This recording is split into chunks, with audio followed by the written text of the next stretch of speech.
Let's take to the Amex, to Brighton versus Newcastle. Both teams came off poor results last weekend. Brighton getting beat by West Ham. Newcastle losing to Liverpool. Interesting game this one at the Amex, Rob, because I kind of feel as though, two teams who were battling in similar areas of the table, different ways of playing. Brighton wanting possession and will build it up. Newcastle with a bit more intensity and maybe power to their game. A little disappointing for Newcastle, Rob. I'm going to give Brighton the credit first, but from Newcastle's point of view, not a particularly good day. Football versus physicality. Football won. Yeah, football absolutely. won, Rob. It was a day for football. It's for purists. It was for possession. It was for the ball over the physicality and the power that Newcastle have. And I've loved watching Newcastle, Rob, and that power, particularly last season. It's 3 defeats now for Newcastle. Yeah. I just wonder if there's a bit of a pause by Eddie Howe, and speaking on can I physically ask these players to be at that energy intensity, best and still win games all the time. I think to go to the next level, Rob, they've got to be better with the ball, keep the ball better football, because they're not at the same energy level as they were last year. This was a bit embarrassing at times in terms of possession. The Brighton football, and they can do that. They can do that to any team. I just like the front line of Brighton: Rob Mitoma, João Pedro, Evan Ferguson, Solly March. There's a front four that there's a bit of everything with that: physicality, youth, skill, pace, creativity, quality. Solly March with that left foot on the inside. Wherever you looked, I just really like the Brighton. And what they're doing without Caicedo, McAllister, Colwell, that was an important part towards the second half of the season. Incredible, it's they brushed Newcastle away, Rob. Given all those changes and the fire, the style, the entertainment, the football that they played, it continued. They had an off week last time, Brighton, but I thought they were excellent. Yeah, again, I couldn't agree more. The football, the belief in what they do, the understanding throughout the team, Rob, the threat at the top of the pitch, and we have to talk about the 18-year-old freak at the top of the pitch, mate, who they've sold, $146 million, was it, Caicedo, British record? If this fella stays on the trajectory, it'll be more. Goal scorer, his age, potential, it'll be more. It'll be more. And it's a credit to them. It's a great response to the defeat against West Ham, where they had so much possession. Was it 25 shots in the game? Their numbers are incredible, Rob. Their shots on target, the entries into the attacking third are just off the charts. I think best in the league by some distance, and they continue to play the same way, whether they're playing Newcastle at the top of the table, or they're playing a Sheffield United or a Burnley at the bottom of the table. They'll play the same way, and it's a credit to him and the staff and the players that they can continue to do this. What I like about it, Rob, right? You might have mentioned this before, but what I like about Roberto Di Matteo is that it's pretty obvious that he's worked really hard, thought about for a long time how to build up the football from the back to the front. And of course, a lot of it they play out from the back, but when that's all tight, and the reason that's all tight is that the opponents push right into them, right into their faces, and then they've got this secondary idea of rolling the ball up to João Pedro or number 9, whoever it is, who can't have the in-front protection because they've all pressed the ball. But I love it.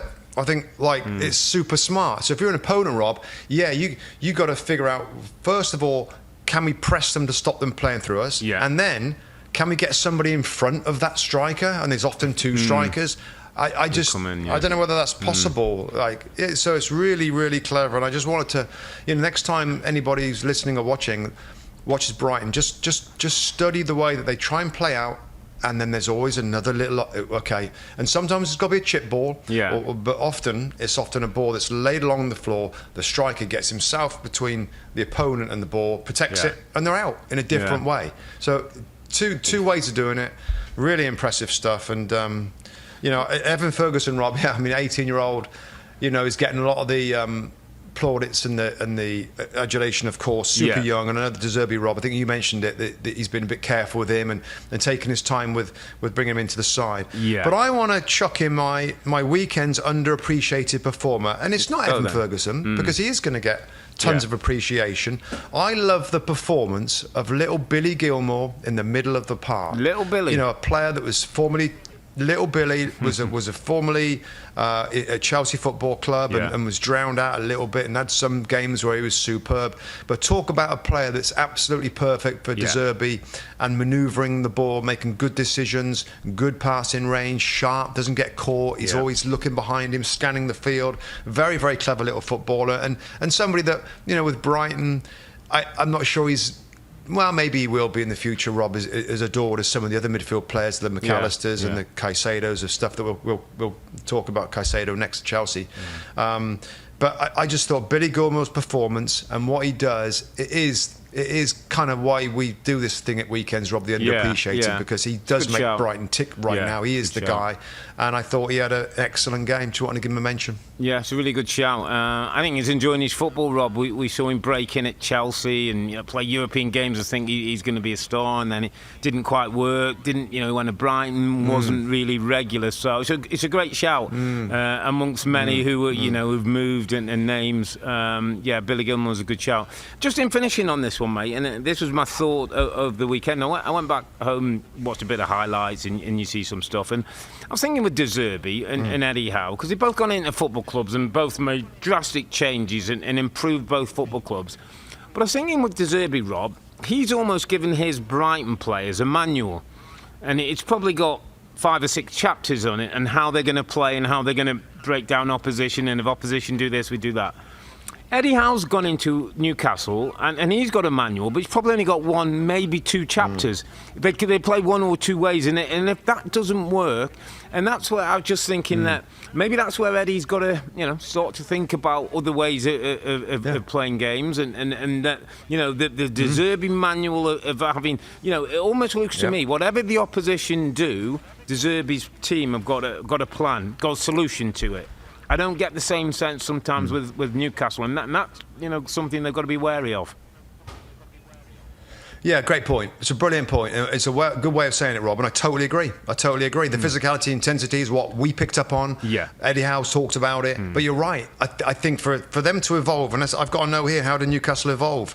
More than just physicality, question mark. And that's what you're talking about, and I totally agree with that. Also, I would say now, Rob, it's probably time for some team changes. You get 3 defeats. Yeah. I know Eddie Howe he trusts his players and he wants them to, I guess, play themselves out of the side before anybody comes in. Yeah. You've got Callum Wilson, who came on, looked sharp as attack for me, Rob. He looked really sharp. He scored a goal, of course, later on. Harvey Barnes, Elliot Anderson, time for them to get some minutes. And I don't mind a manager sticking with players. Miguel Almiron is one that I'm thinking of straight away. Anthony Gordon. Anthony Gordon. Yeah.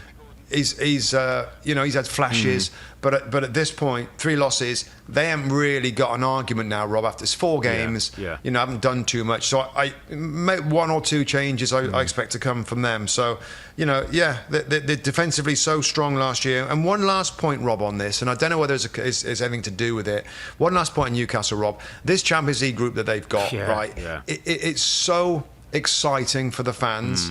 And the Champions League is going to be so new, so brilliant, so anticipated, so exciting for everybody, particularly the games at St James's Park.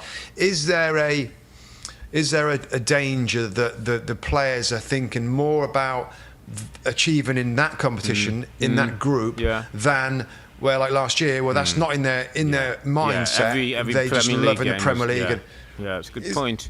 Yeah, we see it before, Rob, with them. And you're going to final. You're going to play in Paris, you're going to play in Dortmund, you're going to play in Milan, as well as those games at St James's Park. And I think, we had a production call a few weeks ago, and Peter Drury said exactly the same thing. He wonders if those big Tuesday and Wednesday nights in Europe, and then you go Saturday, are they going to get as up for that? That's something Eddie's going to do, and maybe you're right. Maybe competition for places, maybe changing 1 or 2 people around might just be what has to happen. Livener.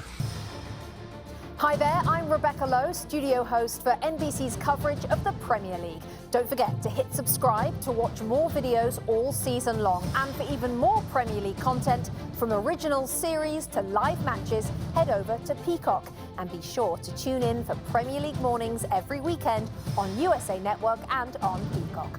We will see you there.